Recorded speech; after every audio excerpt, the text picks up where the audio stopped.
kelas kita, Ibu mulai dulu dari kelompok 1. Kelompok 1 keyakinan kelas yang ingin kita buat kira-kira apa? Saling menyayangi. Kelompok 2 tanggung jawab.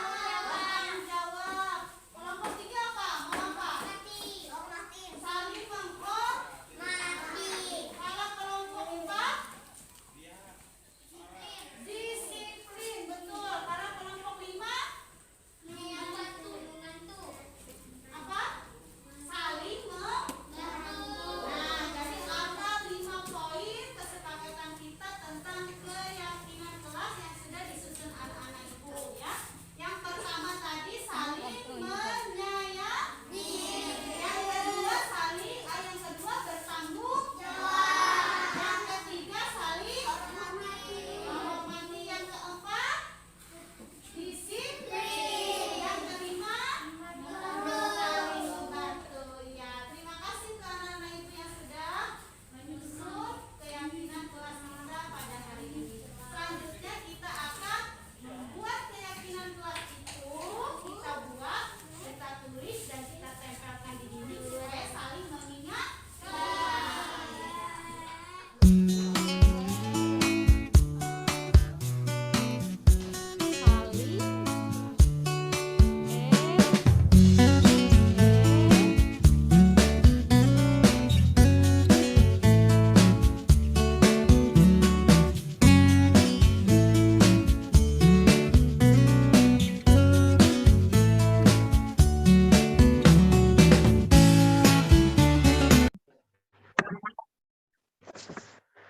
Bismillahirrahmanirrahim. Assalamualaikum warahmatullahi wabarakatuh. Salam sejahtera dan salam sehat untuk kita semua. Puji syukur kehadirat Tuhan Yang Maha Esa, karena atas karunia-Nya jualah kita dapat bersama mengikuti kegiatan pada hari ini.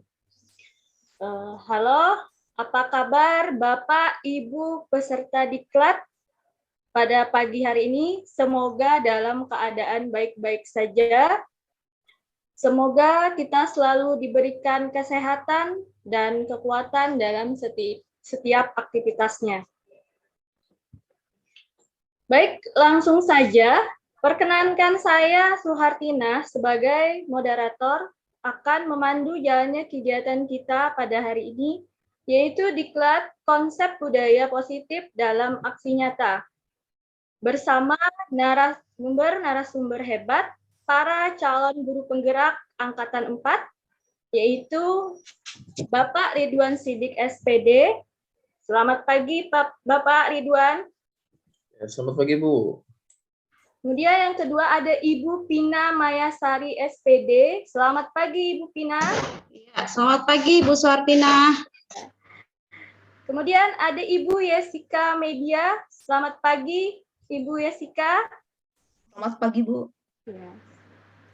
Kabar Ibu, ini baru pertama ya Bu, ketemu sama Ibu Yesika. Kalau Ibu Pak Ridwan sama Ibu Pina, saya sudah pernah ketemu. Kemudian ada Ibu Etri Mianti SPD. Selamat pagi Ibu Etri, ada? Iya, ada Bu. Ya. Ada Ibu Rusiana Naningsih SPD. Selamat pagi Ibu Rusiana. Pagi, salam sehat. Ya, salam sehat Ibu. Baik, untuk hari ini, pemateri hari ini ada narasumber kita ada 3 orang.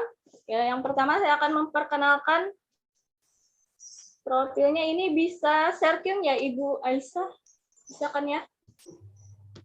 Bisa, Bu, bisa. Saya.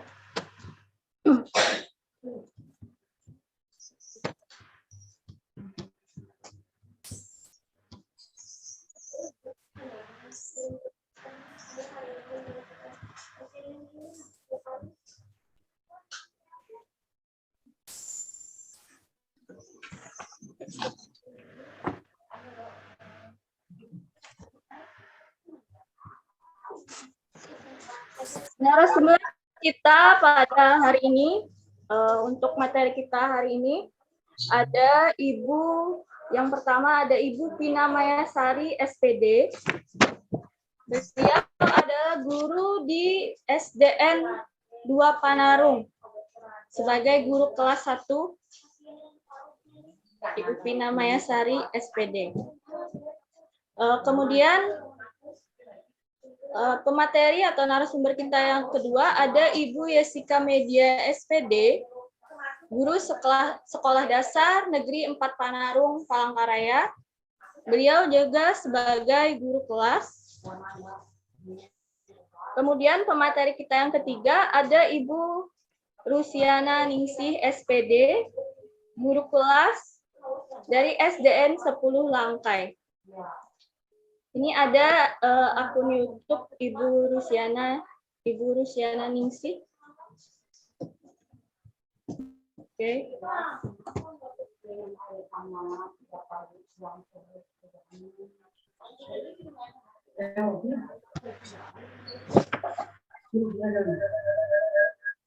Baik, selanjutnya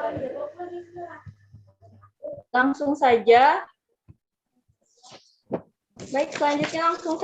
saya untuk materi pertama tentang filosofi pendidikan nasional Ki Hajar Dewantara yang akan disampaikan oleh Ibu Pina Mayasari, SPD, dan Ibu Yesika Media, SPD.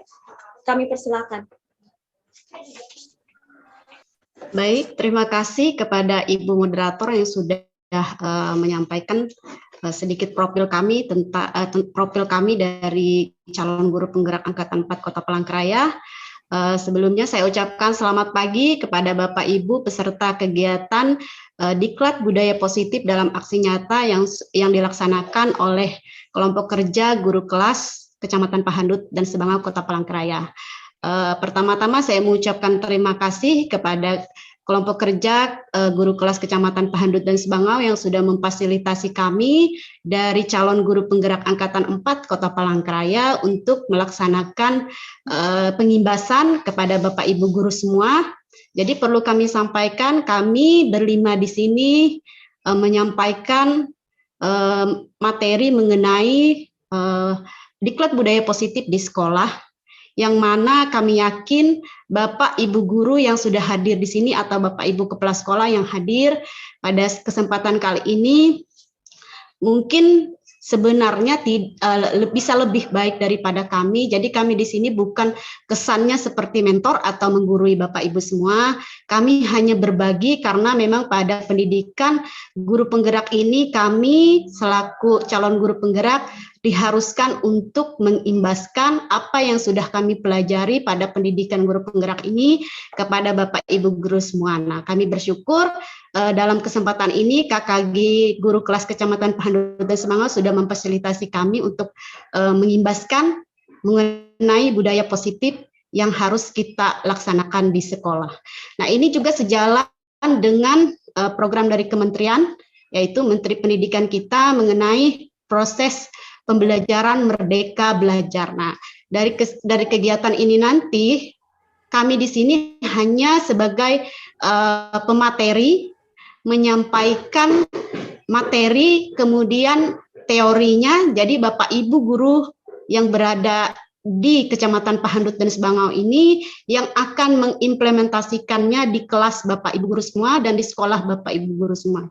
Jadi kami di sini hanya berbagi pengalaman mengenai pendidikan guru penggerak kami kepada Bapak Ibu guru semua. Jadi kami juga memohon maaf seandainya dalam penyampaian materi ini nanti terdapat kekurangan karena maklum kita juga baru pengalaman pertama untuk menjadi pemateri. Begitu Bapak Ibu semua. Baiklah, untuk mengawali kegiatan kita di pagi hari ini, saya bersama Ibu Yesika Media akan mencoba menyampaikan materi mengenai refleksi filosofi pendidikan nasional menurut Ki Hajar Dewantara. Nah, Bapak Ibu, sebelum kita masuk kepada materi, saya ingin membuka kegiatan kita pada pagi hari ini dulu dengan memutar sedikit video sebagai bentuk refleksi kita kembali ke belakang untuk melihat bagaimana perjalanan Ki Hajar Dewantara sehingga bisa menjadi seorang tokoh pendidikan nasional. Mohon izin Bapak Ibu, saya share screen.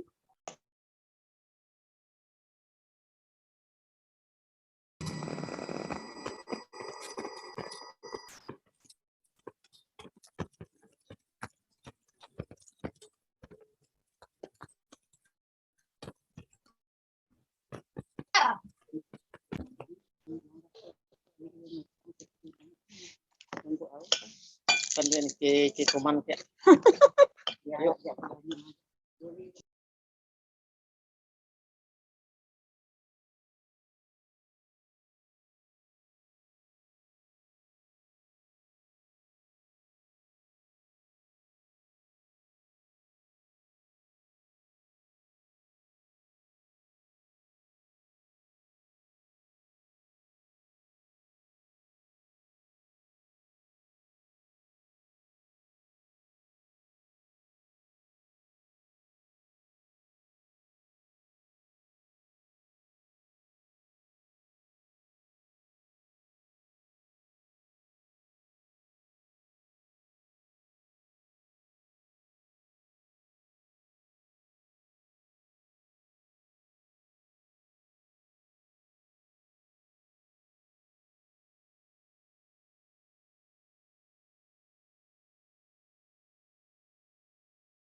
Suaranya belum ada, Bu Pina.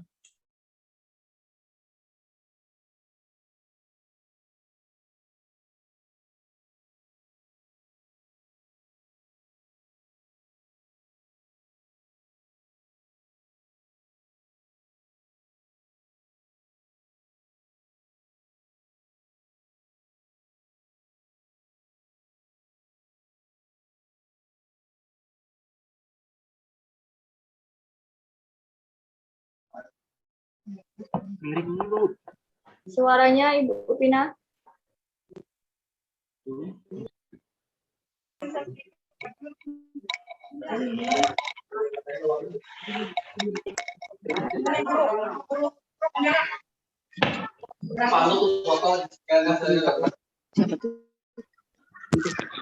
Iya, mohon maaf Bapak Ibu, saya ulangi lagi sepertinya gangguan jaringan, mudah-mudahan kali ini bisa. Saya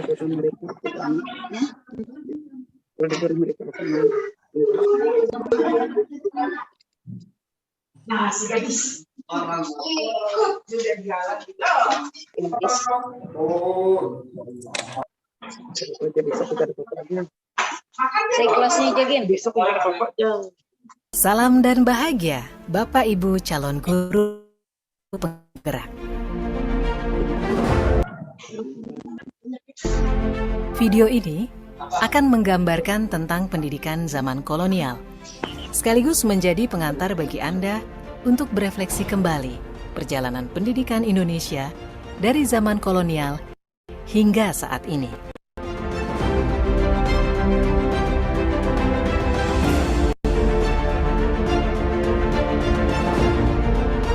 Tahukah Anda, pada tahun 1854, beberapa bupati menginisiasi pendirian sekolah-sekolah kabupaten, tetapi hanya untuk mendidik calon-calon pegawai.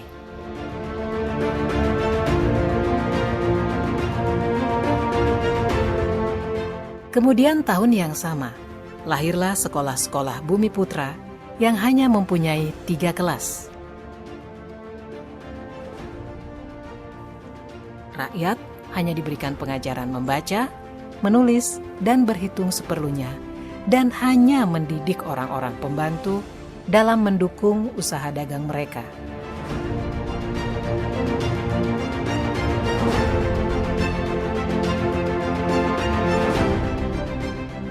Pemerintah Hindia Belanda memberikan kelonggaran kepada para calon mudir dokter Jawa untuk mendapatkan pendidikan dan pengajaran. Namun, tahukah Anda mengapa?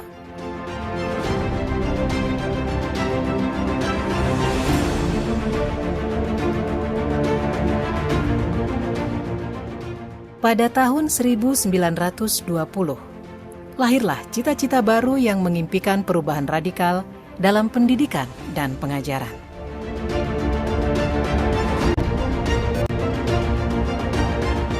Dan pada tahun 1922, lahirlah Taman Siswa di Yogyakarta sebagai sebuah gerbang emas kemerdekaan dan kebebasan kebudayaan bangsa.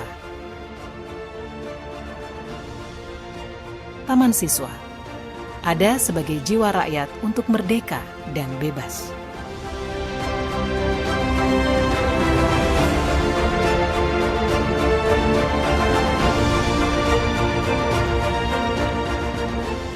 Lalu, apakah kita sudah merdeka?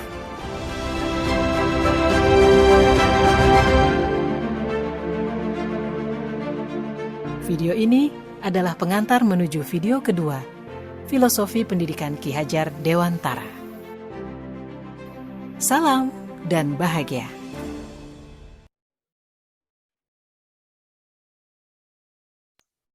Baik, terima kasih Bapak Ibu yang sudah menyimak video yang sudah saya tayangkan. Itu sedikit pembukaan untuk kita lebih mencoba melihat ke belakang lagi bagaimana proses pendidikan kita yang bertransformasi sampai dengan sekarang ini.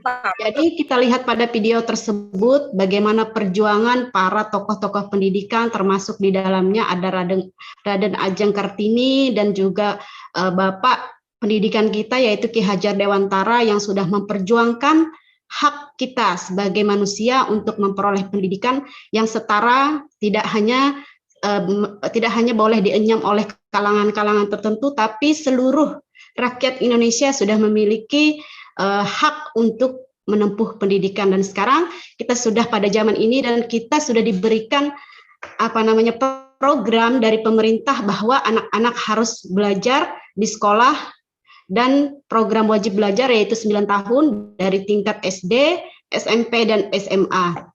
Nah, oleh sebab itu kita sebagai guru, apakah di sini dalam video tadi sudah ditayangkan bagaimana peran daripada tokoh pendidikan yang sudah memperjuangkan kita sebagai guru untuk bisa mendidik anak-anak supaya bisa merdeka dalam hal pendidikan. Nah, apakah kita sudah melakukan itu? Apakah anak-anak kita sudah merdeka? Itu yang akan menjadi pertanyaan kita dalam kegiatan ini nanti. Untuk itu saya mohon izin untuk menyampaikan materi dari saya dan Ibu Jessica mengenai filosofi pendidikan nasional menurut Ki Hajar Dewantara. Saya mohon izin share screen.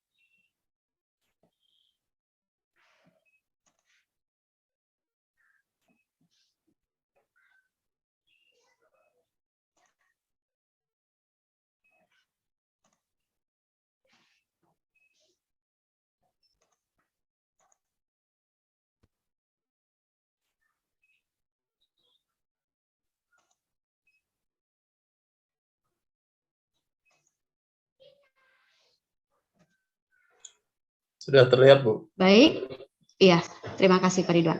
Baik, terima kasih. Hari ini saya dan Ibu Jessica Media akan coba menyampaikan materi, yaitu, sebentar.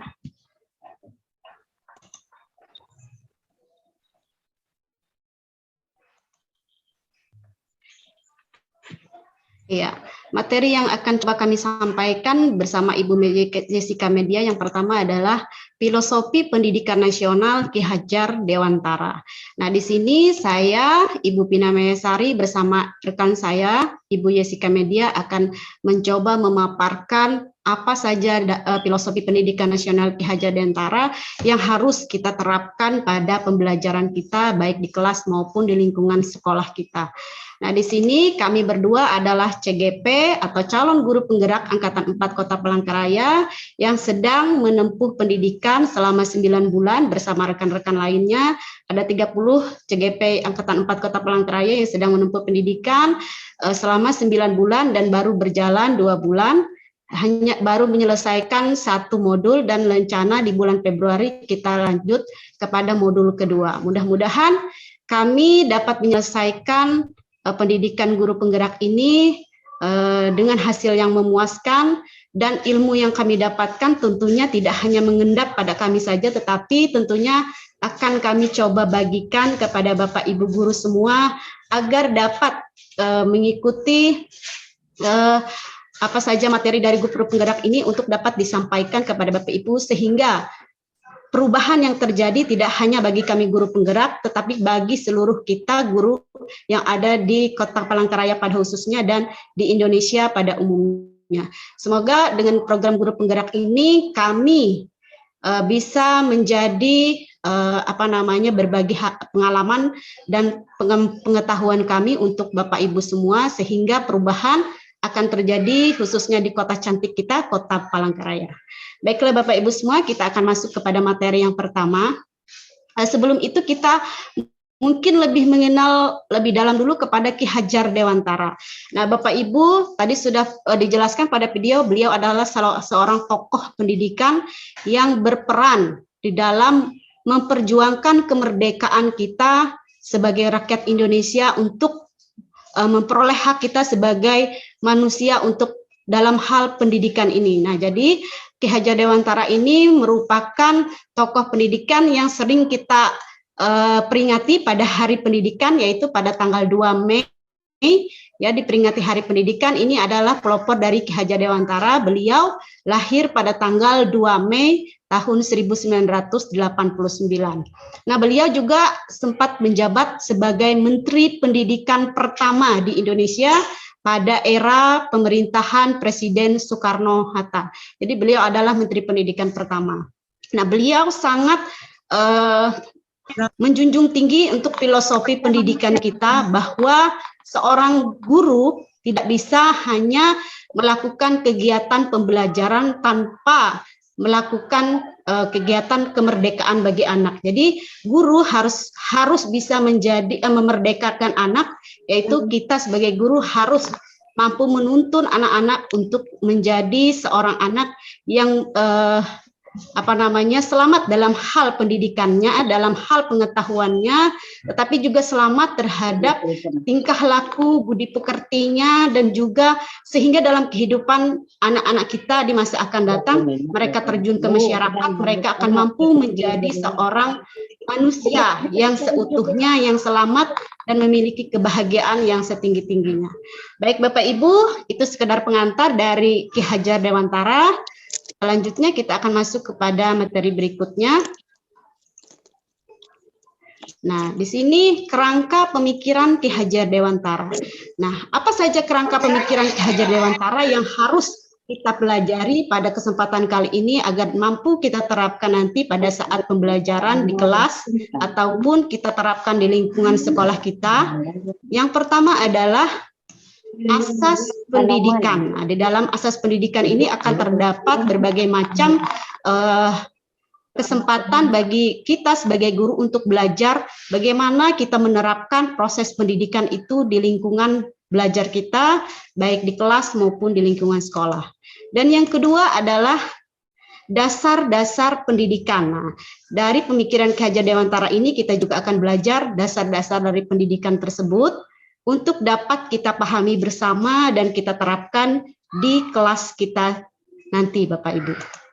Dan yang ketiga adalah kodrat alam dan kodrat zaman. Nah, tentunya kemarin saya juga sempat berpikir waktu mengikuti pendidikan guru penggerak, apa itu kodrat alam dan kodrat zaman? Karena terus terang baru pertama kali mendengar. Apa itu kodrat alam, apa itu kodrat zaman, nanti akan kita jawab sama-sama Bapak Ibu pada sesi penyampaian materi. Dan yang terakhir adalah budi pekerti atau yang sudah kita dengar sering dengar dalam pembelajaran kita adalah karakter yang harus diterapkan dalam pembelajaran kita bersama dengan anak didik kita. Nah, Bapak Ibu guru hebat, dari keempat kerangka pemikiran Ki Hajar Dewantara ini, jika kita sudah menerapkan sesuai dengan kerangka pemikiran ini, kita berarti sudah melaksanakan proses merdeka belajar bagi anak didik kita. Nah, jadi dari kerangka pemikiran ini, jika Bapak Ibu sudah memahami dan mempelajari serta menerapkannya di kelas kita, mudah-mudahan kita sudah melaksanakan proses merdeka belajar terhadap peserta didik kita. Baik, selanjutnya kita akan masuk kepada apa itu asas pendidikan Ki Hajar Dewantara. Bapak Ibu, asas pendidikan Ki Hajar Dewantara, ya, Ki Hajar Dewantara membedakan, ada dua kata yang dibedakan dalam asas pendidikan ini, yaitu kita sebagai guru ada kata pengajaran dan juga ada kata pendidikan. Nah, apa itu pengajaran menurut Ki Hajar Dewantara? Apakah kita sekarang sebagai guru sudah melakukan pengajaran dan pendidikan kepada siswa kita di kelas? Nah, itu yang perlu kita pahami bersama. Proses pengajaran pendidikan yang menurut asas pendidikan Ki Hajar Dewantara itu apakah sudah kita laksanakan atau belum? Kalau belum, kita sama-sama belajar Bapak Ibu. Terus terang kami juga sebagai calon guru penggerak angkatan 4 Palangkaraya masih membenah diri kita masing-masing. Kita mengevaluasi diri kita, melihat kekurangan yang ada pada diri kita untuk dapat kita sama-sama belajar untuk melakukan perubahan tentunya ke arah yang lebih baik lagi demi proses pendidikan kita di Kota Palangkaraya pada khususnya dan di Indonesia pada umumnya. Baiklah Bapak Ibu, apa itu pengajaran menurut Ki Hajar Dewantara? Ya, menurut Ki Hajar Dewantara, pengajaran merupakan proses pendidikan dalam memberi ilmu untuk kecakapan hidup anak secara lahir dan batin. Nah, Bapak Ibu, mungkin hal ini bukan hal baru, karena Bapak Ibu guru hebat semua tentunya sudah paham, ketika kita melaksanakan pembelajaran di kelas, itu sudah termasuk ke dalam kegiatan pengajaran. Kegiatan kita mentransfer ilmu kepada anak didik kita, ya, dari masing-masing mata pelajaran yang sudah yang ada di dalam buku, kita mentransfer apa yang kita ketahui kepada anak-anak untuk mereka pelajari, itu termasuk kegiatan pengajaran namanya. Ya, jadi kita melakukan kegiatan pengajaran itu untuk kecakapan hidup anak secara lahir dan batin. Contohnya seperti kita memberikan pelajaran matematika kepada anak. Itu akan berguna bagi anak didik kita tentunya dalam menjalani hidup dan kehidupannya baik secara keluarga maupun bermasyarakat. Karena anak didik kita di dalam bermasyarakat nantinya mereka akan perlu sekali mempelajari bagaimana menghitung itu. Nah, dari situlah kita sebagai guru sudah mentransfer apa yang kita miliki sesuai jenjangnya, ya, baik dari kelas 1 sampai dengan kelas 6 untuk kita sampaikan kepada peserta didik bagaimana cara menghitung, menjumlah, mengurangi, membagi, dan sebagainya itu sebenarnya gunanya untuk kecakapan hidup anak secara lahir dan batin. Jadi anak yang sudah dipunyainya di dalam pembelajaran di kelas, yaitu cara menghitung tadi akan diterapkan dalam kehidupan sehari-hari. Contohnya pada saat anak jajan menggunakan uang, tentunya jika anak tersebut tidak bisa menghitung, dia tidak akan tahu bagaimana cara dia membeli, kemudian menghitung uang kembalian dari jumlah uang yang dibelikannya. Jadi semua itu merupakan kegiatan guru dalam memberikan ilmu untuk kecakapan hidup anak baik secara lahir dan batin. Nah, kemudian kalau secara lahir tadi yaitu seperti menghitung, membaca, dan menulis. Kemudian secara batin itu seperti pembelajaran agama. Nah, kita diajarkan untuk berdoa, untuk mengenal Tuhan, ya. Jadi itu sudah termasuk ke dalam kegiatan pengajaran yang sudah dilakukan Bapak Ibu guru di kelas selama ini. Nah, kemudian asas pendidikan Ki Hajar Dewantara ini tidak cukup saja kita hanya melakukan kegiatan pengajaran, tetapi juga harus melakukan kegiatan pendidikan. Nah, pendidikan seperti apa yang dicanangkan oleh Ki Hajar Dewantara? Apakah kita sudah melaksanakan proses pendidikan itu, ataukah kita hanya sebatas pengajaran? Itu yang harus sama-sama kita pahami, bahwa guru tidak hanya untuk mengajar. Jadi guru mengajar itu kita mentransfer ilmu, tetapi apakah kita sudah melakukan pendidikannya? Nah, mudah-mudahan Bapak Ibu peserta guru hebat yang hadir pada hari ini sudah melaksanakan asas pendidikan Ki Hajar Dewantara ini, yaitu pengajaran dan pendidikan. Nah, selanjutnya kita ke pendidikan. Apa itu pendidikan? Ya, menurut Ki Hajar Dewantara, pendidikan adalah proses memberi tuntunan terhadap segala kekuatan kodrat yang dimiliki anak agar ia mampu mencapai keselamatan dan kebahagiaan yang setinggi-tingginya, baik sebagai seorang manusia maupun sebagai anggota masyarakat. Nah, di sini pendidikan itu memberi tuntunan. Nah, di sini ada bahasa tuntunan. Jadi kita sebagai guru sebenarnya seperti proses anak bayi atau balita yang baru proses belajar berjalan, kita akan mengajarkan anak tersebut untuk dapat berjalan. Jadi kita memberikan tuntunan, dipeganglah tangannya sebelah, kemudian kalau sudah bisa satu langkah, bisa kita lepaskan dia. Nah, itulah pendidikan. Kita memberikan tuntunan terhadap kekuatan kodrat yang dimiliki anak. Seperti contoh tadi pada balita yang baru belajar berjalan, kita bisa melihat bagaimana balita tersebut, seorang anak, bayi yang baru lahir, tentunya nanti dia akan melewati proses-proses daripada dari kegiatan merangkak, berduduk, dan berjalan. Itu semua akan dilewati, pasti dilewati anak tersebut. Nah, begitu juga dengan pembelajaran. Anak seyogianya dalam hal ini balita tadi, tentunya dia akan melewati proses berjalan, duduk, dan merangkak itu tadi. Nah, itu adalah kodratnya sudah, tidak bisa kita rubah. Begitu juga dengan hal tuntunan terhadap pendidikan ini, anak sudah memiliki kodratnya. Apa saja kodrat anak itu nanti akan dijelaskan oleh Ibu Yesika Media. Apa saja itu kodrat? Kodrat terbagi menjadi dua, ada kodrat alam dan kodrat camanah. Kodrat itu yang harus kita tuntun, ya.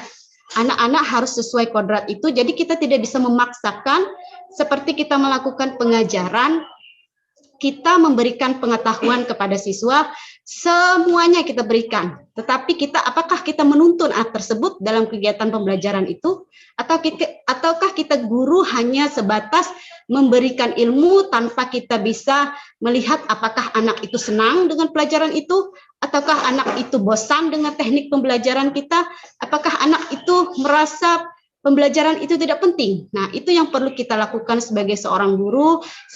Pada saat kita melaksanakan pengajaran, kita juga harus memberikan tuntunan terhadap segala kekuatan kodrat yang dimiliki anak tersebut. Jadi, anak yang memiliki kekuatan kodrat, contohnya untuk anak kelas 1. Anak kelas 1 itu kan cenderung, anak kelas 1 SD cenderung suka bermain, masih dalam tahap proses bermain. Kita ajarkan dia dengan sistem pembelajaran anak SMP dan SMA, tentunya itu tidak akan menarik minat mereka untuk belajar. Nah, di sini tuntunan kita sesuai kodrat itu kita sesuaikan seperti pada kurikulum 2013 harus sesuai dengan karakteristik anak tersebut. Bagaimana anak tersebut sesuai dengan jenjang usianya, apakah dia bisa melaksanakan pembelajaran itu, anak itu misalkan kelas 1 SD tadi, apakah dia bisa melaksanakan pembelajaran seperti anak SMP dan SMA? Tentunya tidak, karena cenderung anak kelas 1 karakteristiknya adalah tidak bisa diam, bermain, ya. Tentunya kita harus sesuaikan pendidikan itu. Apakah di dalam kelas kita akan melaksanakan pembelajaran belajar sambil bermain? Nah, contohnya ketika kita dalam materi misalkan bermain peran, kita bisa mengajak anak-anak langsung untuk memerankan apa saja kegiatan yang kita laksanakan itu. Dan juga seperti pembelajaran seni, ya, seni budaya, anak-anak kita ajak bernyanyi bersama untuk melakukan langsung pembelajaran tersebut. Jadi tidak hanya guru yang berkoar-koar di depan menyanyikan lagunya, peserta didiknya hanya diam. Jadi kita bisa menumbuhkan suasana pembelajaran yang menarik bagi siswa. Itulah tugas kita guru, mengajar dan melakukan pendidikan ya kepada siswa atau peserta didik kita di kelas sesuai dengan kodrat yang dimiliki anak tersebut. Dan juga dalam kodrat ini anak memiliki dua hal. Kodrat itu ada yang berdasarkan lingkungan dan juga menyesuaikan dengan zaman kita. Nah, kodrat anak ini jika dia berada di lingkungan, kita harus sesuaikan dengan lingkungan kita. Nah, lingkungan ini seperti kita Kota Palangkaraya yang menjunjung tinggi falsafah Huma Betang, ya Huma Betang. Jadi dalam Huma Betang itu kita memiliki perbedaan. Ada yang berbeda agama, ada yang berbeda suku, ya bahasa dan sebagainya, tetapi kita tetap menjunjung yang namanya falsafah Huma Betang, hidup dalam satu kesatuan. Jadi tidak boleh membedakan antara agama si A, agama si B, suku A dan suku B. Jadi hal itu adalah sesuai dengan tuntunan kodrat anak tersebut di mana dia berada. Khususnya kita Palangkaraya dan pada umumnya kita Indonesia menjunjung tinggi berkebinekaan global. Jadi kita memiliki Bhinneka Tunggal Ika yang memiliki keberagaman itu kita ajarkan kepada anak-anak bahwa perbedaan itu tidak membuat kita menjadi pecah, tetapi perbedaan itu menyatukan kita, membuat kita menjadi negara yang memiliki kebudayaan, keberagaman, dan kesukuan yang berbeda-beda, tetapi memiliki satu kesatuan yang seutuhnya. Jadi seperti itu Bapak Ibu pengajaran dan pendidikan. Dan kenapa kita harus menyesuaikan kodrat anak? Karena jika kita sudah menyesuaikan kodrat anak, anak tersebut akan selamat, ya. Selamat dalam hal ini memiliki kebahagiaan dan juga dapat menjadi manusia dan anggota masyarakat yang seutuhnya. Karena jika kita menyesuaikan lingkungan seperti peribahasa di mana langit dipijak, di mana bumi dipijak, di situ langit dijunjung. Jadi seperti kita di Kota Palangkaraya atau di Kalimantan Tengah pada umumnya memiliki perbedaan, kita ajarkan anak-anak untuk menghargai perbedaan itu. Dan juga ada namanya kodrat zaman. Nah, pada kodrat zaman ini anak-anak memiliki harus memiliki keterampilan yang dimiliki oleh anak, yaitu sesuai dengan zamannya.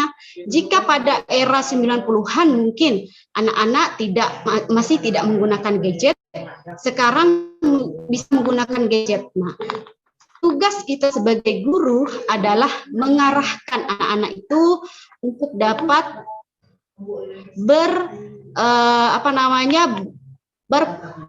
menyesuaikan diri terhadap zaman yang sudah ada pada tempat kita. Misalkan zaman pada sekarang yaitu abad 21, anak-anak harus memiliki keterampilan abad 21. Jadi anak-anak memiliki keterampilan 21 sehingga pada saat kita melaksanakan pembelajaran kita tuntun anak tersebut sesuai dengan zamannya. Jadi kalau sekarang anak-anak tidak boleh dikungkung dengan ketidakbolehan berbicara. Nah, kita seringkali tanpa sadar membuat kungkungnya, mengekspresikan kemampuan dirinya dan keterampilannya. Kita sebagai guru seringkali anak-anak duduk, diam. Ibu menjelaskan. Nah, hal itulah yang ingin kita rubah paradigmanya, bagaimana asas pendidikan ini memberikan kemerdekaan kepada anak tersebut untuk memiliki hak dalam melaksanakan kegiatan pembelajarannya di kelas, yaitu anak-anak harus belajar sesuai dengan minat yang mereka inginkan. Jadi kita sebagai guru bisa saja berperan sebagai seorang teman bagi anak-anak didik kita. Jadi tidak menutup kemungkinan kita bisa berteman kepada anak didik untuk setiap kali selesai pembelajaran, kita bisa menanyakan kepada anak didik kita, bagaimana kegiatan pembelajaran kita pada hari ini, apakah menyenangkan, apakah anak terlihat antusias, kita sama-sama refleksi. Jika pada pembelajaran itu kita merasa anak-anak sepertinya di kelas tidak seantusias seperti biasanya, kita bisa coba tanyakan kepada anak apa itu. Jadi kita sebagai guru mencoba mendekatkan diri kepada peserta didik kita.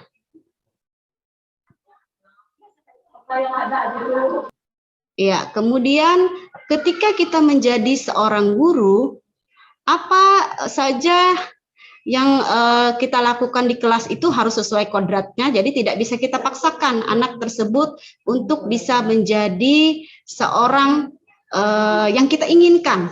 Misalkan kita ingin anak ini dalam pembelajaran matematika dia memiliki nilai rendah. Jadi dia harus dapat nilai 90 misalnya. Kita tidak bisa memaksakan itu, kita telaah dulu sebenarnya kekurangan terhadap pembelajaran ini di mana. Apakah anak tersebut menyukai pembelajarannya atau tidak menyukai pembelajaran tersebut? Hal itu harus kita lihat. Jika anak tersebut tidak menyukai pembelajaran tersebut, kita harus mengevaluasi diri kita. Di mana kekurangan-kekurangan itu?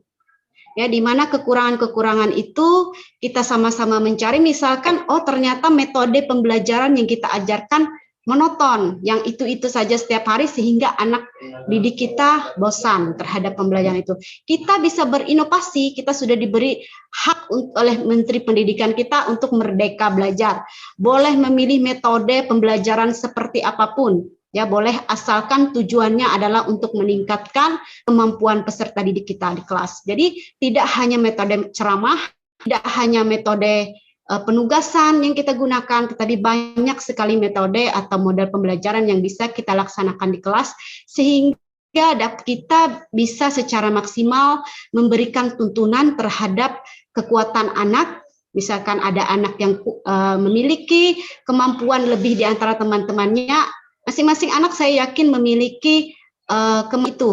Jadi tidak ada istilah anak yang bodoh, tetapi mereka sebenarnya tidak mampu di pembelajaran ini, tetapi dia mampu di pembelajaran lainnya. Seperti itu Bapak Ibu. Jadi jika seorang guru sudah melaksanakan asas pendidikan Ki Hajar Dewantara, yaitu pengajaran dan pendidikan ini, saya yakin dan percaya anak murid di kelasnya berarti sudah memiliki kemampuan untuk merdeka belajar yang sudah dicanangkan oleh Menteri Pendidikan tersebut. Jadi guru kita sama-sama bercermin pada hari ini Bapak Ibu guru, apakah saya sudah termasuk ke dalam keduanya ataukah saya masih salah satunya? Jika masih salah satunya, kita sama-sama belajar Bapak Ibu, mulai dari hari ini, setelah kegiatan ini kita akan merefleksikan diri kita.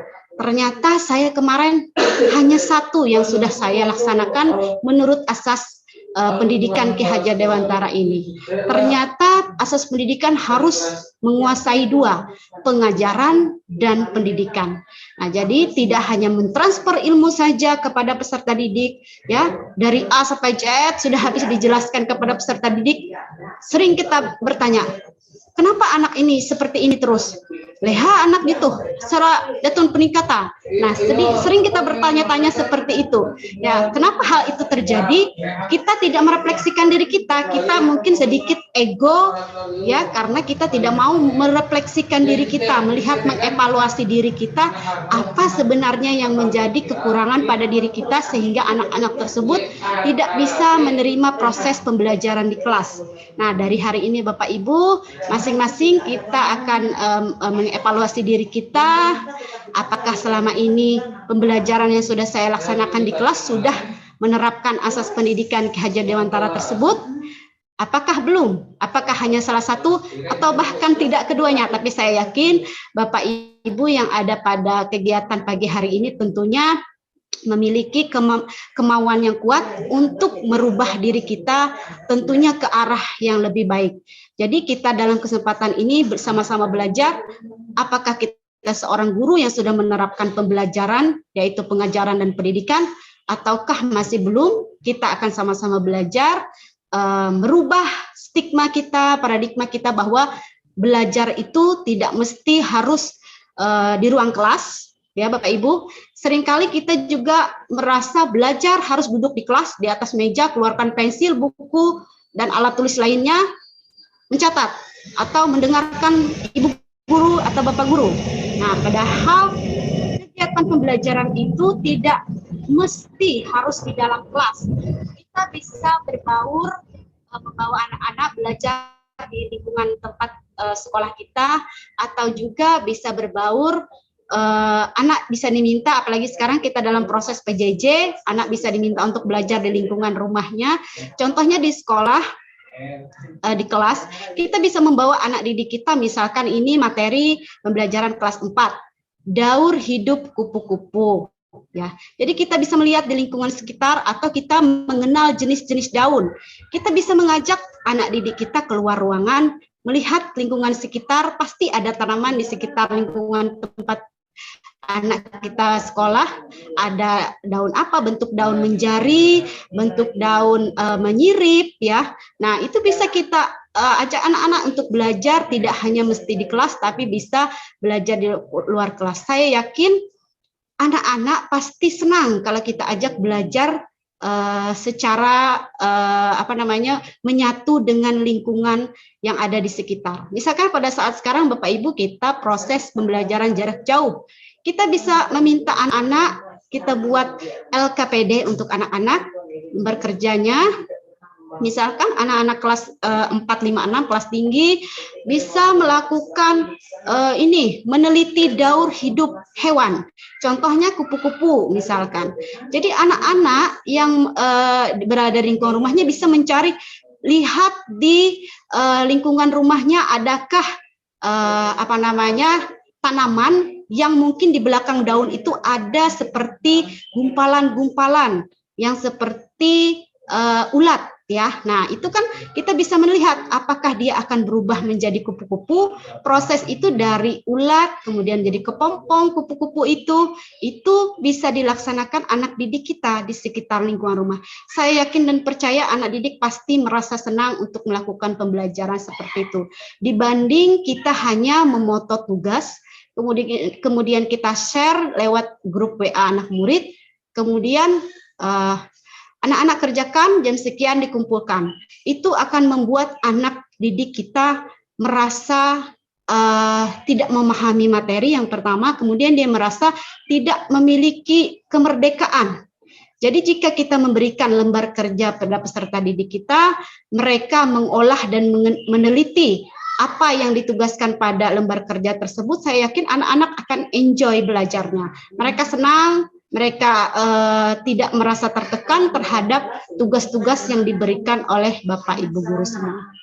Ya, dari asas pendidikan ini mungkin sudah ada bayangan dari Bapak Ibu guru semua bagaimana proses yang dilaksanakan harus dilaksanakan oleh seorang guru di lingkungan belajarnya, baik itu di kelas maupun lingkungan sekolah, bahwa guru harus mampu melaksanakan pengajaran dan pendidikan. Ya, dan pendidikan. Jadi keduanya harus dilaksanakan. Itu adalah asas pendidikan menurut Ki Hajar Dewantara, sehingga begitu kita anak tersebut terjun di dalam kehidupan masyarakat, mereka akan memperoleh keselamatan dan kebahagiaan yang setinggi-tingginya. Jadi begitulah Bapak Ibu mengenai asas pendidikan Ki Hajar Dewantara. Kita lanjut lagi ke materi berikutnya. Nah, jadi menurut Ki Hajar Dewantara, pendidikan dan pengajaran merupakan usaha persiapan dan persediaan untuk segala kepentingan hidup manusia, baik dalam hidup bermasyarakat maupun hidup berbudaya dalam arti yang seluas-luasnya. Nah, jadi pendidikan dan pengajaran itu persiapan dari kita guru. Kita guru adalah ujung tombak dalam membangun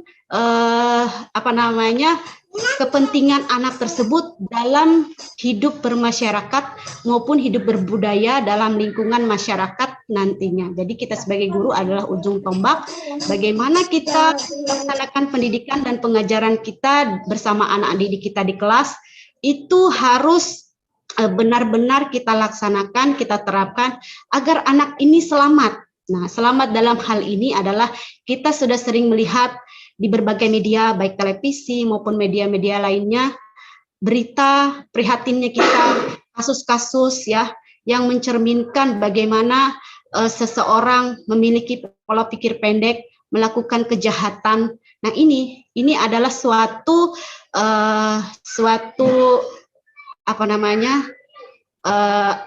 suatu alasan bagi kita guru.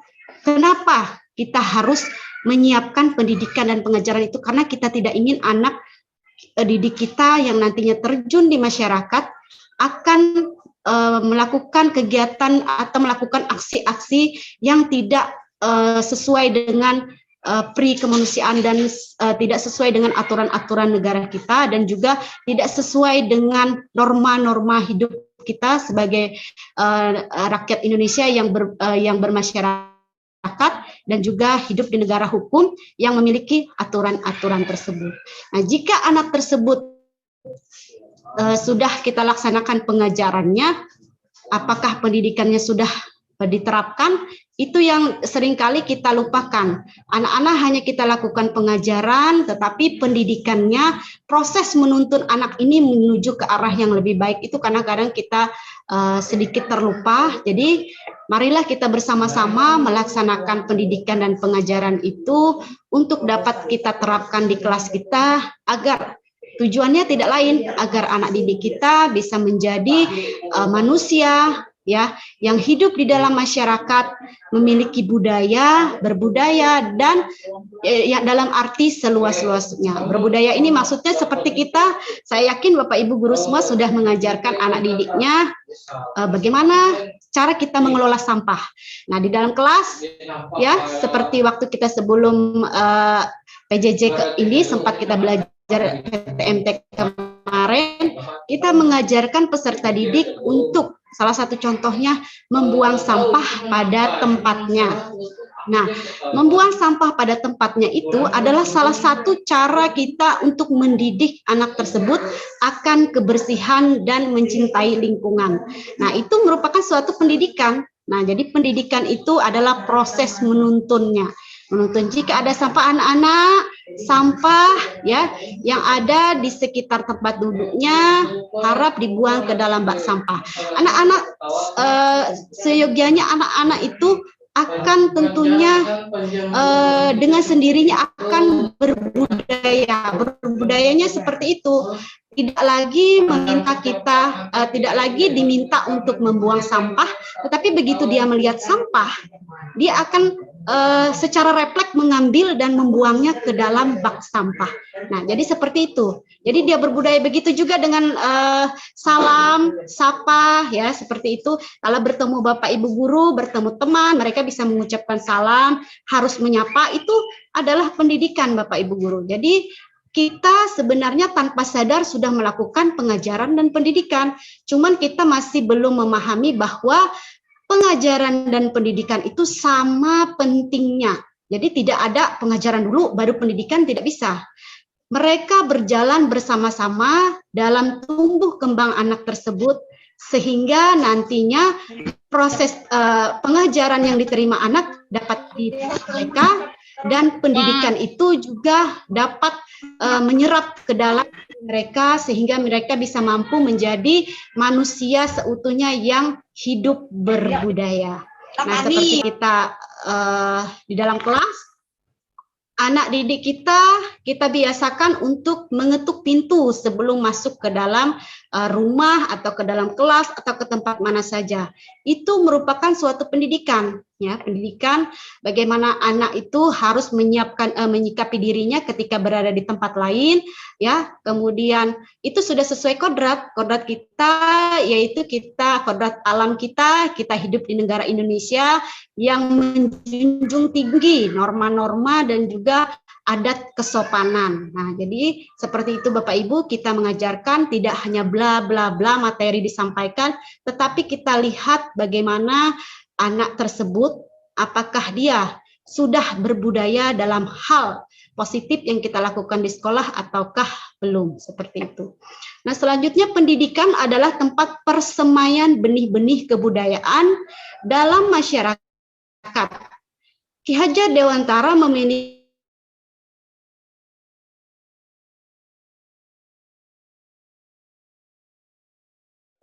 Nah, di sini jika kita lihat orang yang sukses, ya kita melihat bercermin pada orang yang sukses, tentunya dia tidak hanya sukses dalam hal intelektualnya, tetapi juga dia memiliki menjadi manusia yang memiliki adab. Ya, jadi kita di Indonesia kan sudah termasuk ke dalam sila kedua Pancasila, kemanusiaan yang adil dan beradab. Nah, kita coba menerapkan ini kepada peserta didik kita di kelas. Bagaimana menjadi manusia yang beradab? Tentunya kita harus saling menghormati, menghargai orang lain, kemudian kita menjunjung tinggi perbedaan, kebinekaan kita di negara Indonesia ini, sehingga kita tidak akan memiliki permasalahan jika kita hidup bermasyarakat. Kita tidak akan sikut sana, sikut sini terhadap tetangga misalkan, karena kita memiliki ini tadi, memiliki kemampuan kita untuk menjadi manusia yang beradab. Kita tahu, oh itu salah, kita tahu, oh itu benar. Jadi jika kita tahu itu salah dan benar, tentu kita dapat menjalaninya. Jika tahu itu salah, kenapa kita lakukan? Kenapa harus kita lakukan? Kalau salah tentu saja kita tidak boleh melakukannya. Kalau benar berarti itu yang harus kita lakukan. Nah, pemahaman seperti inilah yang Bapak Ibu guru hebat semua pada pagi hari ini yang hadir, yang harus kita terapkan kepada anak didik kita supaya mereka bisa selamat, baik dalam kehidupan keluarganya maupun nanti begitu mereka besar, mereka akan hidup bermasyarakat. Saya yakin dan percaya anak-anak itu apa yang kita sampaikan akan melekat pada diri anak tersebut, dia akan ingat. Contohnya saja seperti kita waktu SD, mungkin kita masih ingat ucapan Bapak Ibu guru dulu. Begitu juga dengan anak didik kita, apa yang kita sampaikan, apa yang kita berikan kepada anak didik kita adalah hal-hal positif, itu akan diingat mereka. Oh, apalagi anak kelas 1, mereka cenderung perkataannya selalu kata ibu guru, kata bapak guru. Nah, jadi kadang orang tua sering di grup WA saya dengan orang tua siswa sering bertanya, Bu Guru, ini kata anak saya, kata Bu Guru seperti ini. Jadi mereka cenderung lebih mendengarkan kita guru, karena kita guru sesuai dengan ini ya, guru diguguh dan ditiru. Jadi anak-anak, khususnya anak-anak kelas rendah itu mereka selalu mendengarkan apa yang disampaikan gurunya. Misalkan kata gurunya, nanti tugasnya ditulis di buku, kemudian nanti ditulis yang rapi di halaman ini, misalkan halaman 2. Ternyata di rumah ibunya meminta halaman 3. Dia tidak akan mau, dia akan selalu kata Bu Guru halaman 2. Tidak boleh halaman lain. Jadi mereka cenderung mendengarkan apa yang disampaikan oleh Bapak Ibu guru. Jadi itu adalah kesempatan kita ya untuk melaksanakan proses pendidikan ini tadi, pendidikan menuntun anak tersebut agar mereka selamat, baik dalam kehidupan keluarga, bermasyarakat, maupun bernegara pada kemudian harinya. Jadi pendidikan juga dapat menjadi ruang berlatih dan bertumbuhnya nilai-nilai kemanusiaan yang dapat diteruskan atau diwariskan. Ya, seperti kata saya tadi, pendidikan itu akan membuat anak itu tumbuh dengan sendirinya. Jadi mereka tidak perlu lagi kita minta, kita suruh, tapi mereka bisa melakukannya sendiri tanpa kita minta dan kita suruh. Jadi jika hal itu sudah bertumbuh pada diri anak tersebut, berarti kita sudah melaksanakan proses daripada pendidikan itu, berarti kita sukses menjadi guru yang sudah mendidik peserta didik kita menjadi anak yang memiliki nilai-nilai kemanusiaan yang bertumbuh pada dirinya. Jadi dia melihat temannya sakit, misalnya ada teman yang jatuh, dia secara refleks akan membantu temannya. Yang misalkan anak bermain sepeda, jatuhlah temannya, dia akan secara refleks membantu. Karena nilai kepeduliannya tertanam pada dirinya. Nah, itulah tugas kita sebagai guru, harus melaksanakan proses pengajaran dan pendidikan itu di dalam kelas kita, sehingga anak akan mampu melewati kehidupannya baik dalam keluarga, bermasyarakat, dan bernegara, sehingga mereka selamat daripada hal-hal negatif atau kejahatan yang pada zaman sekarang ini sangat-sangat prihatin terhadap hal tersebut. Jadi kita sebagai guru harus lebih semangat untuk lebih menekankan kepada proses pengajaran dan pendidikan ini kepada anak, sehingga anak akan selamat dalam proses hidup dan kehidupannya.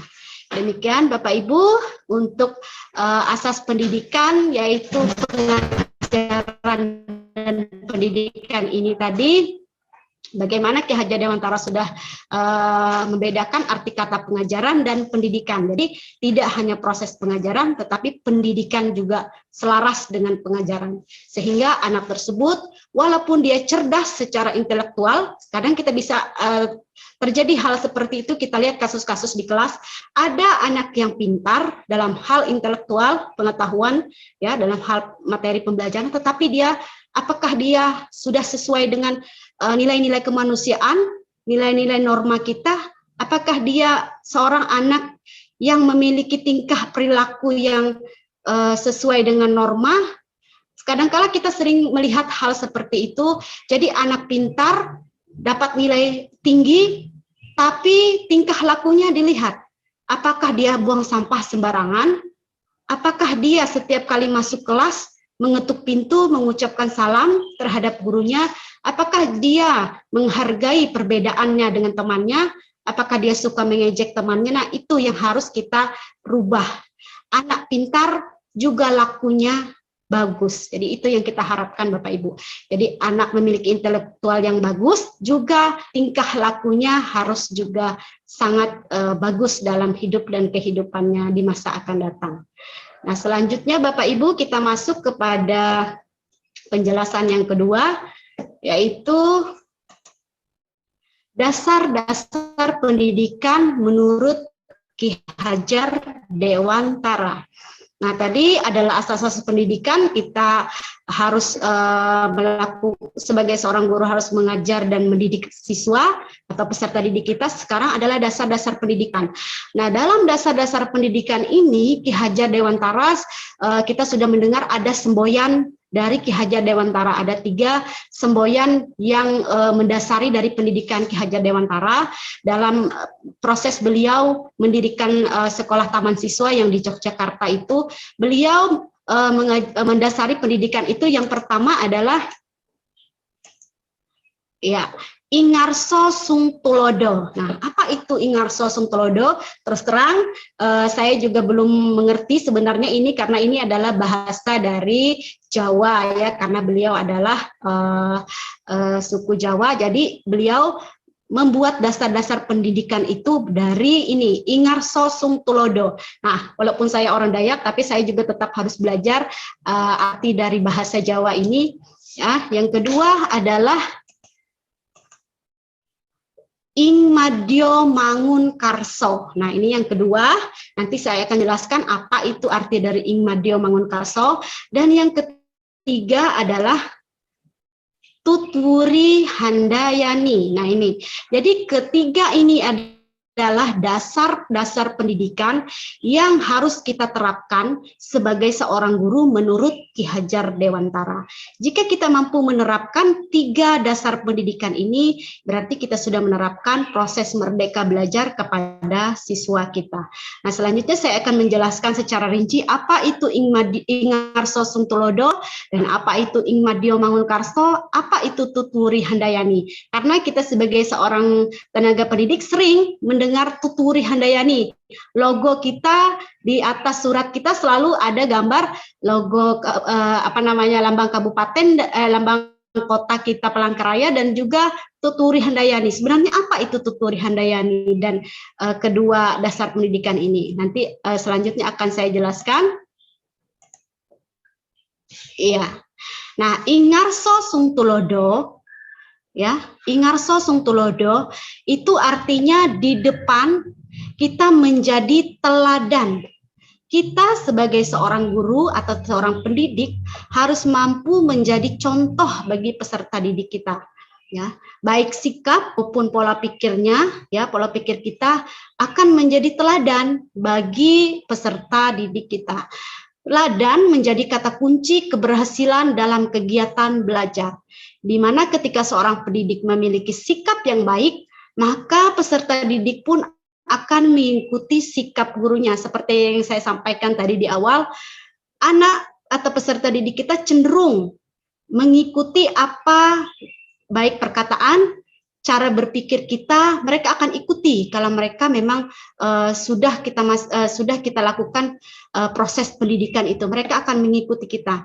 Nah, kuncinya kita sebagai guru, apakah sudah menjadi teladan bagi peserta didik kita di kelas? Apakah kita hanya sekedar, saya seperti disampaikan di awal tadi, melakukan pengajaran tanpa memperhatikan cara berbicara kita, pola pikir kita, tingkah laku kita, apakah itu sudah kita ada di dalam diri kita? Mari sama-sama kita mengevaluasi diri. Kalau memang hanya pada diri kita, oh ternyata aku hanya melakukan kegiatan belajar hanya bisa di materi pembelajaran saja, tetapi aku belum bisa menjadi contoh bagi anak didikku. Nah, mari sama-sama kita mengevaluasi diri untuk sama-sama merubah pada diri kita bahwa seorang guru mampu menjadi contoh bagi anak didiknya. Mengapa seorang guru harus menjadi contoh sebagai anak didiknya? Seperti pengertian dari guru, ya kan? Guru adalah diguguh dan ditiru. Jadi dia akan ditiru segala tingkah lakunya, segala ini akan ditiru oleh peserta didik atau anak didik kita di kelas. Jadi anak didik kita cenderung akan melihat, seperti contohnya ketika kita bertemu dengan sesama guru, kita saling menyapa, anak didik juga seperti itu. Dia akan menyapa kita, selamat pagi Bu. Nah, itu sudah salah satu contoh mereka meneladani kita. Oh, ternyata ibu guru sesama temannya mereka bertegur sapa. Oh, ternyata Bapak Ibu guru jika mereka bertemu, mereka akan menyapa satu sama lain, saling senyum, ya. Satu sama lain, mereka akan meniru itu. Mereka akan melihat, otak anak itu akan merekam apa yang dia lihat, apa yang dia dengarkan, mereka akan memasukkan itu ke dalam otaknya. Jadi kalau dia melihat gurunya memberi contoh teladan yang baik, tentunya peserta didik juga akan mencontoh hal baik tersebut. Namun sebaliknya, jika kita memiliki pribadi yang tidak baik, mulai hari ini Bapak Ibu guru semua, Bapak Ibu guru hebat, kita sama-sama merubah hal yang menurut kita bisa mengevaluasi diri itu, Bapak Ibu, bisa diri sendiri atau juga kita perlu orang lain. Misalkan kita bertanya kepada rekan sejawat kita, dengan kepala sekolah kita, apakah saya selama ini sudah berperilaku yang bisa menjadi teladan bagi anak didik kita. Jika teman kita bisa mampu memberikan sedikit masukan atau kritikan terhadap kita, kita harus legowo, harus bisa menerima itu. Oh, ternyata selama ini saya belum memiliki pribadi yang baik sebagai teladan bagi anak-anak. Misalkan kita ambil contoh, saya yakin semua Bapak Ibu guru hebat di sini tentunya tidak melakukan ini. Misalkan kita datang terlambat. Nah, kita bisa, anak didik itu mereka memiliki daya pikir yang pintar sekali. Ketika kita terlambat, masuk ke kelas, kemudian kita lihat ada peserta didik lain terlambat. Begitu dia masuk, kita akan berkata, kenapa kamu terlambat? Anak sekarang itu kritis, Bapak Ibu guru. Mereka sangat kritis daya pikirnya. Mereka bisa saja membalikan hal itu kepada kita. Tadi Ibu guru juga terlambat. Kenapa Bu guru bilang saya terlambat? Nah, di mana pada saat itu kita akan merasa malu kepada diri kita sendiri.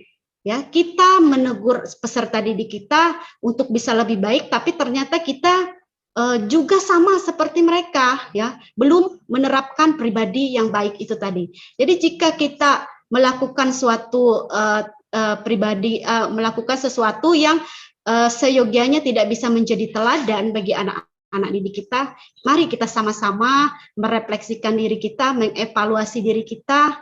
Saya mulai hari ini akan berubah menjadi seorang guru yang bisa menjadi teladan bagi anak didik saya, karena saya guru, saya harus jadi teladan.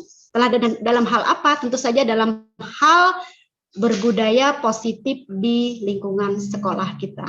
Jadi begitu Bapak Ibu guru, kita menjadi teladan ini harus dimulai dari diri kita. Tidak akan berhasil kita menjadi teladan kalau kita hanya menunggu ibu yang satu itu juga terlambat, ngapain juga saya datang pagi. Nah, itu bukan suatu pemikiran yang baik Bapak Ibu. Jadi kita sama-sama berpikir jika ada rekan atau salah satu teman sejawat yang terlambat, yang mungkin ini kita bisa sama-sama melakukan mengevaluasi diri kita sesama rekan bisa, kemudian juga dengan kepala sekolah juga bisa, kita sama-sama saling mengingatkan bahwa kita adalah guru yang akan menjadi teladan bagi peserta didik kita di kelas maupun di lingkungan sekolah. Nah juga anak didik itu sangat kritis sekarang ini.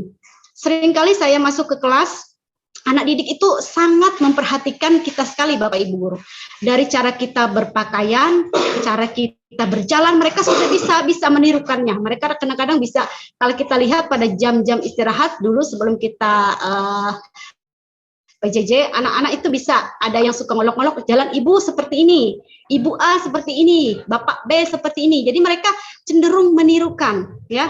Jadi saya pernah mengalami satu kejadian, saya masuk ke kelas saya, kebetulan anak didik saya, mereka sangat kritis sekali. Jadi mereka setiap kali bertemu ibu, jadi mereka langsung mau memeluk kita, mereka langsung mau segera belajar. Itu adalah bentuk anak ini bentuk anak ini senang terhadap kegiatan atau proses belajar kita di kelas.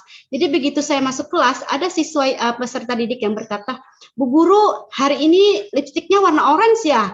Kemarin saya lihat warna merah. Nah, mereka seperti itu memperhatikan sekali dengan apa yang kita miliki. Jadi saking kritisnya mereka tahu, kemarin Bu Guru warna lipstiknya ini loh. Kemarin Bu Guru bawa tasnya yang ini loh warnanya. Nah itu mereka sangat memperhatikan sekali apa yang ada pada diri kita sebagai seorang guru. Jadi di sini tentunya kita sebagai seorang guru harus mampu menjadi teladan yang baik bagi peserta didik kita. Tentunya teladan dalam hal berperilaku, bertutur kata, kemudian dalam hal berbudaya positif tentunya di lingkungan sekolah kita. Nah, jadi teladan adalah kata kunci dari dasar pendidikan Ki Hajar Dewantara, yaitu Ingarso Sung Tulodo. Nah ya, di depan kita menjadi teladan. Nah, jadi ketika kita melaksanakan pembelajaran di kelas, kita tentunya harus menjadi teladan bagi anak didik kita. Misalkan pada saat menyampaikan materi pembelajaran, peserta didik sedang berdiskusi, kita membimbing mereka, kita harus menjadi teladan ya bagi anak didik tersebut. Jadi mereka akan meniru apa yang dilakukan oleh Bapak Ibu gurunya di kelas. Jika Bapak Ibu gurunya mengucapkan kata-kata yang tidak sesuai dengan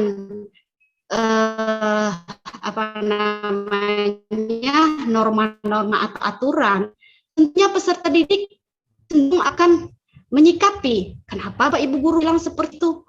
Kenapa ya mereka bilang seperti itu? Kenapa mereka mengucapkan kata-kata yang tidak baik? Mereka cenderung akan mengikuti hal itu. Nah, begitulah Bapak Ibu guru, siswa atau peserta didik cenderung akan mengikuti kita karena kita adalah seorang ikon teladan bagi mereka untuk bisa mereka lihat. Karena kita guru berada di depan kelas, kita adalah teladan dari cara kita berpakaian, cara kita bertutur kata, cara kita menyemangati siswa, cara kita menyampaikan pembelajaran, itu akan menjadi teladan bagi anak didik kita di kelas. Seperti itu Bapak Ibu guru. Nah, kemudian yang kedua adalah Ing Madyo Mangun Karso. Nah, ini artinya Bapak Ibu guru hebat semua, ditulis sebagai pembangun. Maksudnya seorang guru, jika pembangun, maksudnya di sini pembangun adalah membangun atau memberi motivasi bagi siswa terhadap kemauannya, niatnya, ya, terhadap pembelajaran kita di kelas. Nah, seorang guru jika berada antara peserta didiknya, maka guru tersebut harus mampu memberikan inspirasi dan motivasi, sehingga peserta didik diharapkan bisa lebih maju dalam belajar. Nah, inspirasi dan motivasi yang diberikan guru dapat membangun semangat dan kemampuan serta niat dari peserta didik untuk lebih giat dan lebih baik dalam pembelajaran karena selalu mendapat pikiran-pikiran positif dari gurunya. Nah, di sini peran kita adalah sebagai semangat atau pembangun atau motivator ya, sebagai pendorong, sebagai pembangun semangat bagi anak didik untuk terus belajar ya, baik itu pengetahuan maupun tadi. Jadi kita sebagai pembangun di sini Bapak Ibu guru, ketika kita melaksanakan pembelajaran, siswa dalam proses pembelajaran Merdeka Belajar, peserta didik harus diberikan kesempatan untuk mengekspresikan kemampuan dirinya, untuk diberikan kesempatan untuk mengekspresikan kreativitas yang mereka miliki, agar mereka memiliki hak tadi, ya, hak atau merdeka belajar tadi. Jadi kita sebagai guru harus memberikan motivasi dan inspirasi. Jadi kita pada saat pembelajaran memotivasi siswa ketika mereka misalkan melakukan pembelajaran, misalkan model pembelajaran based learning ya, problem based learning. Jadi model pembelajaran berbasis masalah. Kita memberikan pembelajaran tersebut kepada siswa ketika mereka mengalami kesulitan dalam memahami pembelajaran tersebut. Kita sebagai guru harus menjadi motivator atau memotivasi mereka untuk tidak putus semangat mereka dalam belajar. Mereka akan menjadi seorang yang lebih bersemangat dan juga harus memberikan inspirasi bagi mereka. Jadi pada saat kita melaksanakan pembelajaran di kelas, peserta didik ini tentunya akan mengalami kesulitan-kesulitan. Saya yakin dan percaya itu akan terjadi di kelas kita. Ketika mereka mengalami kesulitan, jangan sama sekali kita sebagai guru sampai mengeluarkan kata-kata yang tidak senonoh, ya. Jangan keluarkan bahasa-bahasa binatang kita kepada peserta didik.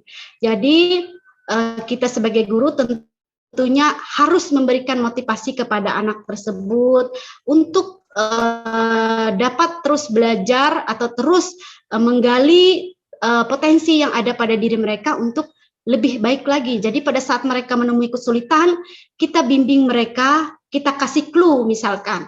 Ketika dia belajar, Ibu ini apa ya? Jadi mereka sering bertanya dan mereka tidak menemukan jawabannya. Kita tidak bisa langsung mendoktrin anak tersebut bahwa dia tidak memiliki kemampuan itu, tetapi kita terus memotivasi agar dia menemukan jalan terhadap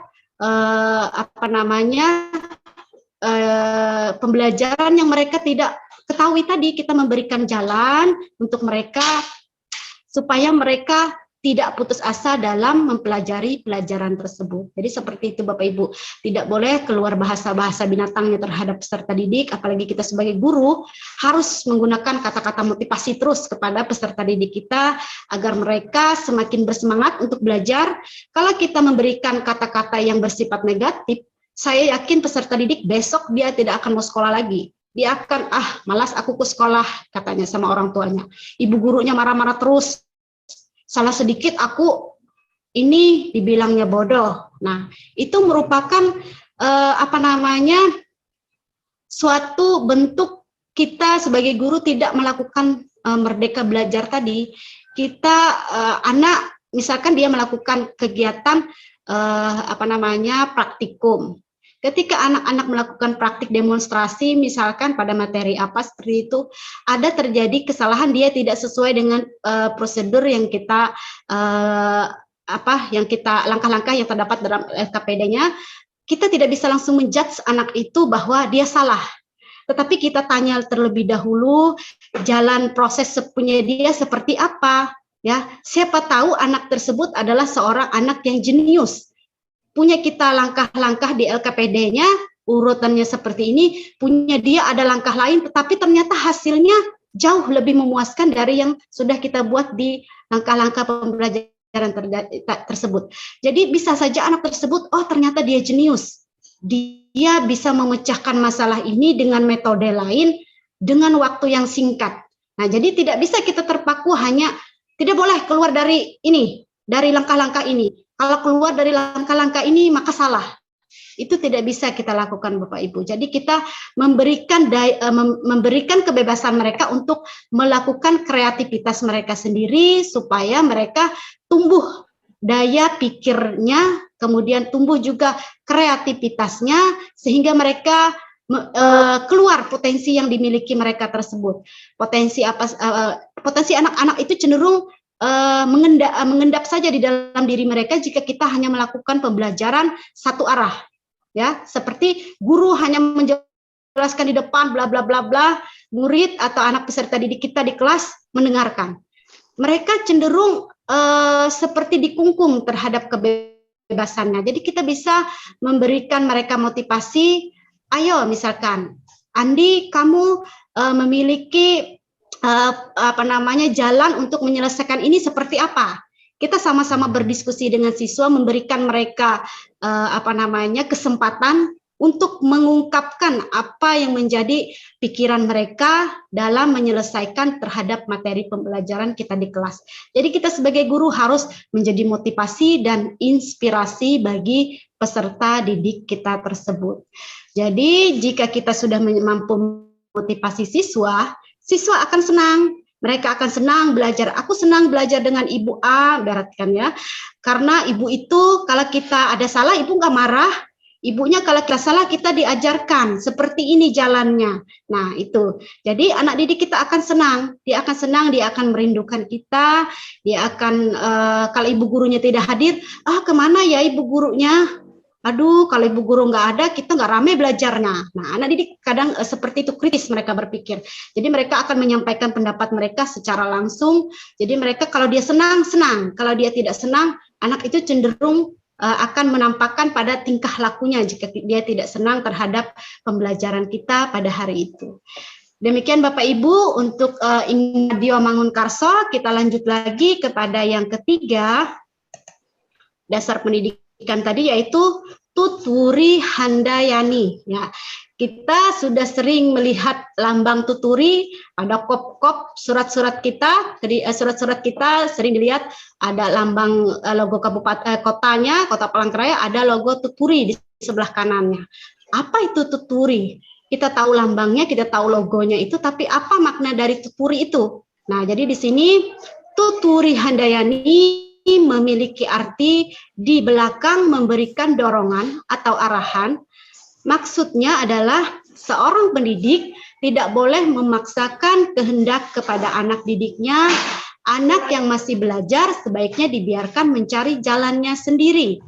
Jika anak didik salah jalan, barulah kita sebagai pendidik boleh mengarahkan anak didik tersebut. Biarkan anak belajar dan berkembang sesuai kodratnya sehingga mereka akan menjadi anak yang memiliki daya pikir dan memiliki kreativitas yang tinggi. Nah, seperti tadi setelah kita melakukan motivasi kepada siswa untuk terus semangat dalam menyelesaikan materi pembelajarannya, kita juga di belakang memberikan dorongan atau arahan. Nah, di sini ketika kita belajar, tadi sudah saya jelaskan proses merdeka belajar, peserta didik bisa menggali dari manapun, ya, menggali dari manapun kemampuan dirinya untuk menyelesaikan misalnya tadi proses pembelajaran dengan metode problem based learning tadi. Mereka kita lihat, kita sebagai guru hanya sebagai pembimbing, jadi kita lihat bagaimana proses mereka menyelesaikan permasalahan tersebut, ya. Jika mereka sudah seperti anak, contohnya seperti anak bayi berjalan, kita lihat, kita membimbing anak itu tadi, menuntunnya, begitu dia bisa 1, 2, 3 langkah, dia berjalan, anak balita itu, kemudian di suatu jalan, di depan rumah, ibaratkan kita mengajarkan anak itu berjalan, ketika dia ingin berjalan, dia masih belajar, dia arah jalannya menuju, ibaratkan jalan raya, ya, menuju jalan raya yang rumahnya berada di pinggir jalan raya. Tentunya kita sebagai orang tua akan memindahkan anak tersebut dari hal-hal yang negatif seperti contohnya dia berjalan tadi menuju ke arah jalan raya, yang mana jalan raya itu tidak boleh anak balita tersebut lewati. sangat berbahaya. Nah, itu adalah proses seperti kita di dalam kelas. Ketika anak itu belajar mencari jalannya sendiri, belajar mereka, ya, misalkan mereka belajar sendiri mencari jalannya, ketika dia melenceng dari pembelajaran ini tadi, kita bisa sebagai guru barulah di sini fungsi kita mengembalikan mereka kepada jalur yang sesuai dalam pembahasan materi yang sudah kita laksanakan itu. Jadi kita jika keluar melenceng dari jalurnya, kita kembalikan dia, kita arahkan lagi. Nah, jadi seperti itu. Jadi kita biarkan dia, tetapi begitu dia melenceng keluar dari jalur yang sudah kita sediakan, kita coba arahkan kembali anak ini untuk kembali kepada jalur yang benar ini tadi. Nah, misalkan pada pembelajaran di kelas, anak ini belajar, tetapi ketika pada saat menyelesaikan masalah tersebut, dia sedikit menyimpang dari alur yang sudah kita sampaikan. Misalkan kita belajar matematika, tapi dia sekonyong-konyong berubah materinya kemana, ya, keluar dari jalur itu, kita bisa mengarahkan siswa tersebut untuk kembali ke jalurnya, bahwa ini sedikit keluar dari jalurnya, kita harus kembali sesuai dengan jalur pembelajaran kita tadi, tanpa mengurangi kreativitas anak dan daya pikirnya. Jadi kita biarkan anak didik tersebut untuk belajar sendiri, ya. Kita sebagai guru memantau ketika dia salah, ya, atau bukan salah, ketika dia tidak sesuai dengan jalur dalam menyelesaikan masalah tersebut, kita akan mencoba untuk mengembalikan anak tersebut bahwa seperti ini jalannya. Jadi seperti itu ya Bapak Ibu, peran kita sebagai seorang guru, bahwa tidak hanya sekedar memberikan materi pembelajaran, menjejali anak dengan pengetahuan, tetapi kita ada aturan dan runutnya dalam melaksanakan proses pembelajaran terhadap peserta didik di kelas. Yang pertama tadi, kita sebagai teladan, ya, bagi anak didik kita, apa yang kita ucapkan, apa yang kita sampaikan, bagaimana tingkah perilaku kita harus menjadi cerminan bagi peserta didik kita.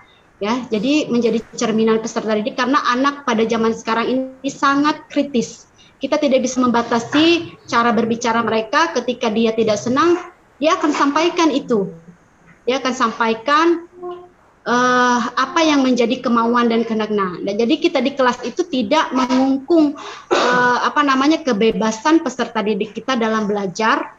Mereka dibiarkan, kita bebaskan untuk belajar, ya, belajar dalam hal positif ini Bapak Ibu, ya, tetapi kita sebagai guru adalah seorang yang membimbing, mengarahkan, dan juga sebagai pendorong, ya, memotivasi mereka, mendorong mereka bahwa kegiatan pembelajaran yang harus kita laksanakan harus sesuai dengan yang kita arahkan. Anak didik kita itu kita berikan kebebasan untuk melaksanakan pembelajaran sesuai dengan kodrat mereka sebagai peserta didik.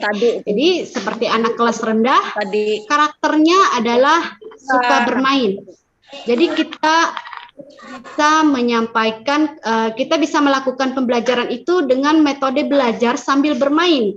Jadi mereka akan senang.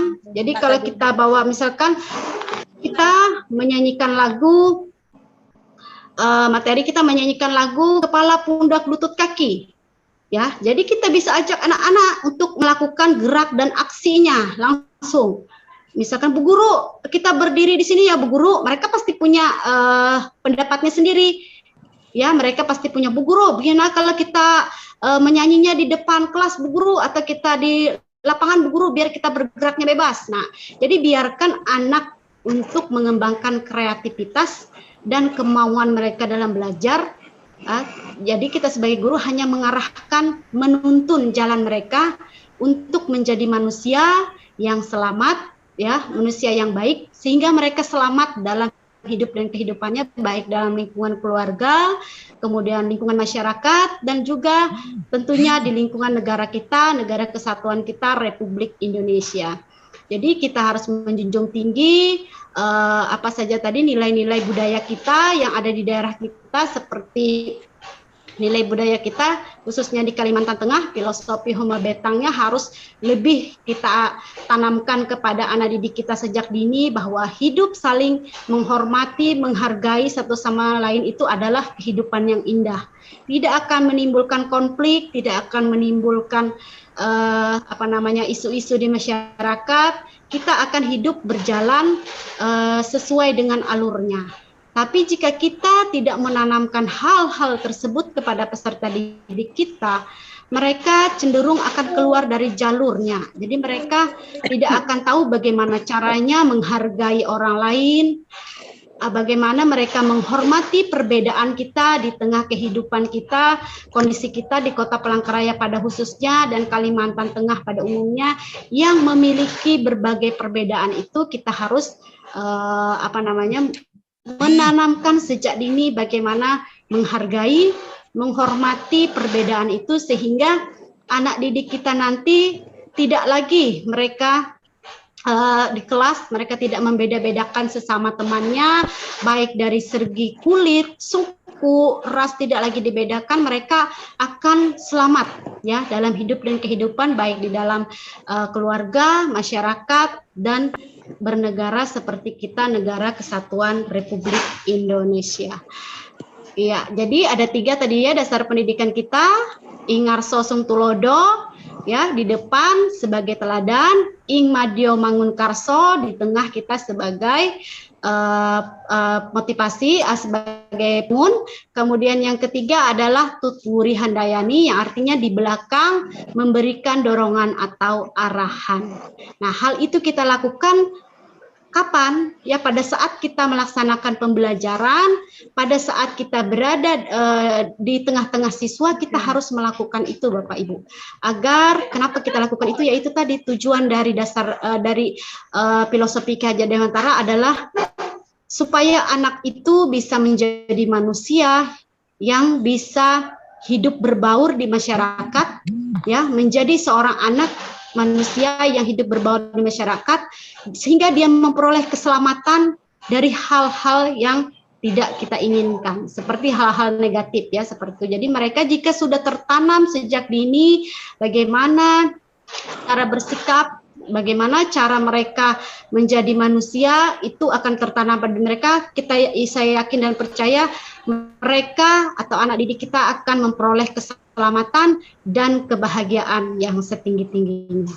Jadi begitulah Bapak Ibu intinya dari asas pendidikan dan dasar pendidikan dari Ki Hajar Dewantara tersebut. Kemudian Bapak Ibu, selanjutnya adalah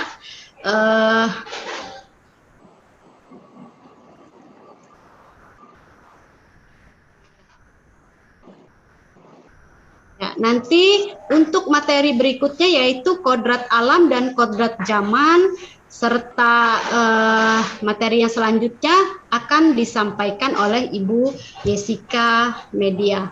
Jadi Bapak Ibu, demikianlah materi yang bisa saya sampaikan pada kesempatan pagi hari ini. Semoga apa yang saya sampaikan ini bisa sama-sama untuk kita saling merefleksikannya, kemudian mengevaluasi diri kita, apa yang menjadi kekurangan kita yang belum ada di dalam diri kita terhadap filosofi ini. Kita sama-sama merefleksikannya, sehingga nanti ke depannya hal yang tidak ada itu harapan kami bisa tumbuh dan ada di dalam diri kita sebagai tenaga pendidik dan pengajar bagi peserta didik kita di lingkungan kita, di sekolah kita, di kelas kita, dan juga di Kota Palangkaraya pada umumnya. Jadi demikian yang dapat saya sampaikan, semoga bermanfaat. Untuk selanjutnya, kalau ada sesi tanya jawab atau diskusi yang ingin disampaikan Bapak Ibu, nanti akan langsung dikoordinir oleh moderator kita Ibu Suartina. Demikian Bapak Ibu materi yang bisa saya sampaikan. Selanjutnya saya persilahkan kepada Ibu Jessica Media untuk melanjutkan materi yang akan disampaikan. Terima kasih dan selamat pagi Bapak Ibu semua. Salam sehat untuk kita dan salam